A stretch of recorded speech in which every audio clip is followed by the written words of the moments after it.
জাতীয় বিদ্যালয় ৰাজ্যিক বৃত্তি পৰীক্ষাত বৰদলনি কেন্দ্ৰীয় জাতীয় বিদ্যালয় ৩ ছাত্ৰ-ছাত্ৰীৰ স্থান লাভ মাতৃভাষাক প্ৰাধান্য দি অসমীয়া ভাষা সংস্কৃতি চিৰসেউজ কৰা চিন্তাধাৰাৰে প্ৰতিষ্ঠা হোৱা অসম জাতীয় বিদ্যালয়ে শৈক্ষিক দিশত বিশেষ গুৰুত্বপূৰ্ণ ভূমিকা পালন কৰি আহিছে পোনপ্ৰথমবাৰৰ বাবে অসম জাতীয় বিদ্যালয়ে প্ৰায় ৫০,০০০ ছাত্ৰ-ছাত্ৰীৰ মাজত যোৱা ৫ জানুৱাৰী তাৰিখে অসম ৰাজ্যিক বৃত্তি পৰীক্ষা অনুষ্ঠিত কৰিছিল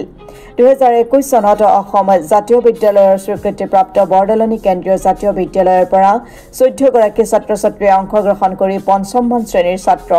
শ্ৰী প্ৰাচুৰ্য প্ৰাণ কাশ্যপে ৰাজ্যিক ভিত্তিত ৯২ নম্বৰ স্থান অধিকাৰ কৰি ধেমাজি জিলাৰ ভিতৰত প্ৰথম স্থান চতুৰ্থ শ্ৰেণীৰ ছাত্ৰী পাউলিনা দত্তই ৰাজ্যিক ভিত্তিত ৩০ নম্বৰ স্থানত জিলাৰ ভিতৰত প্ৰথম স্থান আৰু তৃতীয় শ্ৰেণীৰ ছাত্ৰী ৰশ্মি বাছফৰে ৰাজ্যিক ভিত্তিত ৩২ নম্বৰ স্থান অধিকাৰ কৰি জিলাৰ ভিতৰত তৃতীয় স্থান লাভ কৰিবলৈ সক্ষম হয় উক্ত ফলাফলে বিদ্যালয়ৰ পৰিয়ালৰ বৰ্গ আৰু অভিভাৱক অভিভাৱিকা ও বৰদলনিবাসীৰ মাজত আনন্দৰ বন্যা বৈ আনিছে বৰদলনিৰ শৈক্ষিক জগতত বৰদলনি কেন্দ্ৰীয় জাতীয় বিদ্যালয়ে শৈক্ষিক বিপ্লৱত এক গুৰুত্বপূৰ্ণ ভূমিকা পালন কৰিছে বুলি আৰু কৰি যাব বুলিও একেমুখে স্বীকাৰ কৰিছে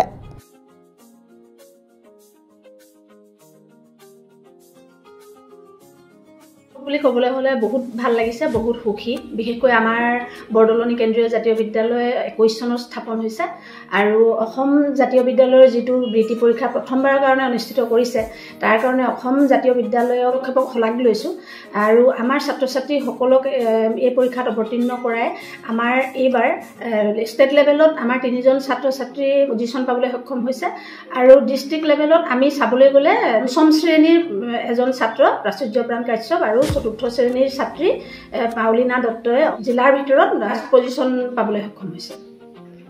হয় আমাৰ বিদ্যালয়খন একেবাৰে মানে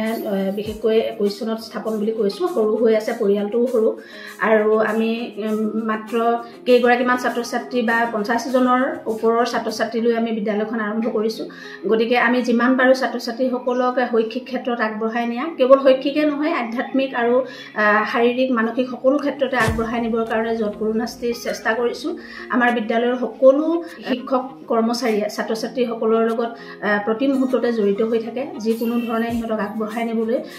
সকলোৱে চেষ্টা কৰে তাৰ কাৰণে নামভৰ্তি চলি আছে আৰু ইতিমধ্যে বহু কেইজন ছাত্ৰ-ছাত্ৰী নামভৰ্তি হৈ গৈছে অনাগত দিনত আশা কৰিম আমি আৰু যথেষ্ট সংখ্যক ছাত্ৰ-ছাত্ৰী হ'ব বিশেষকৈ আমাৰ এই পৰীক্ষাৰ ফলাফলটোৱে আমাৰ প্ৰচাৰ হ'ব লাগে হিমানখিনি এই পৰীক্ষাৰ ফলাফলে কৰিছে মই আহ্বান এটাই জনাম যে আমাৰ বিদ্যালয়খনত আপোনালোকৰ সন্তানক এবাৰ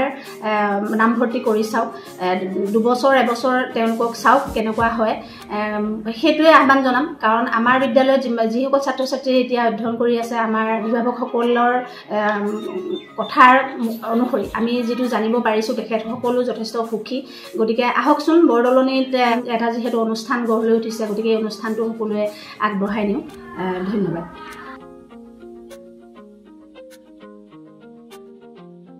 গোগামুখৰ পৰা ললিত শইকীয়াৰ ৰিপৰ্ট অসম টুডে